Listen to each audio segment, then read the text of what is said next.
Wildfires, those are scorching the southeast in parts of Florida, Georgia, and South Carolina. In Georgia, the Pineland Road fire has burned over 29,000 acres, and the Highway 82 fire, that's scorched more than 80 homes now. That's a new number. These fires triggering the first burn ban in Georgia's history, and crews are working hard to fight the flames with no rain in sight. Let's get out into the field. Clearly, we're getting some new information here. Let's head out to Fox Weather correspondent Robert Ray. He's on the ground there in Georgia. Robert, we've been so dialed into this severe weather. I'm reading the toss to you here, and I'm seeing some of these updated numbers. What did you learn from that press conference? Hey, Ian, a lot. And let me just take down all of this. Here's the headline right now. This fire has been escalated just in the past 3 hours. And let me explain some of the reasons why. I'm going to step off camera.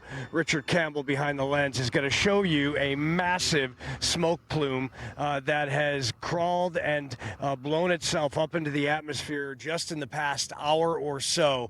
And it is widening as well as new winds are kicking through southeast Georgia right now amid this exceptional drought. And that's why we're in this horrible situation right now. So if you look at the size of that, this morning at 6 a.m., here's what officials just told us. They thought they had a wrap on this fire, meaning they were going to have a full containment line or close to it. They had control. They did not think that this wildfire that was burning 5,000 plus acres and 10% containment was going to explode. Unfortunately, in the past 2 to 4 hours, depending on how you look at it, and the way I see it is this. About 4 hours ago, we were on the fire lines and we were showing homes that were burned and incinerated, cars that were no longer, neighborhoods that unfortunately were taken by the sweeping winds the past 2 days. And about that time, 4 hours ago, police really started to get nervous. In fact, we had a sheriff come up, screech the tires when he put on the brakes and said, look, you guys got to go. We've got a moving fire. It's beginning to cross woods. We hope it doesn't cross roads, which they're very concerned with right now. Now, here's some updated information as hopefully we're looking at some of the video that we captured of the flames a few hours ago and the homes.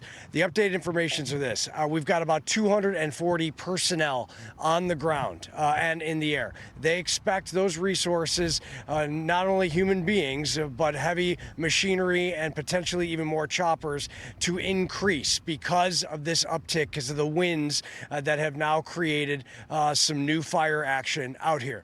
On top of that, we had 54 structures reported that have been burned and damaged. Well, now that number is nearly 90. Okay, the evacuations, brand new evacs have happened in the past hour.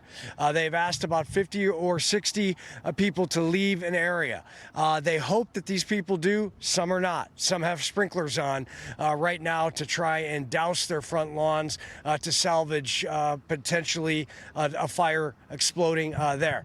So all of this very, very fluid. Having said that, it is amazing. We've got no reported injuries or deaths.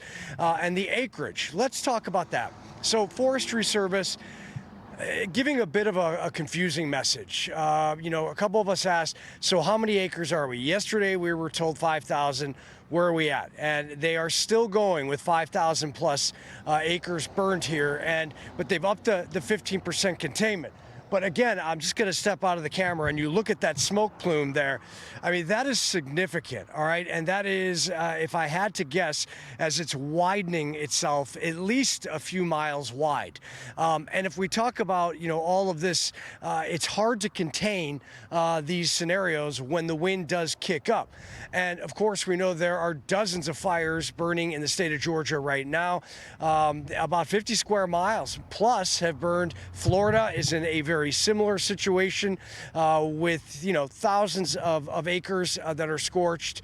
And, you know, there are many fires down there. Alabama going through that. State of emergency put into play by Governor Brian Kemp.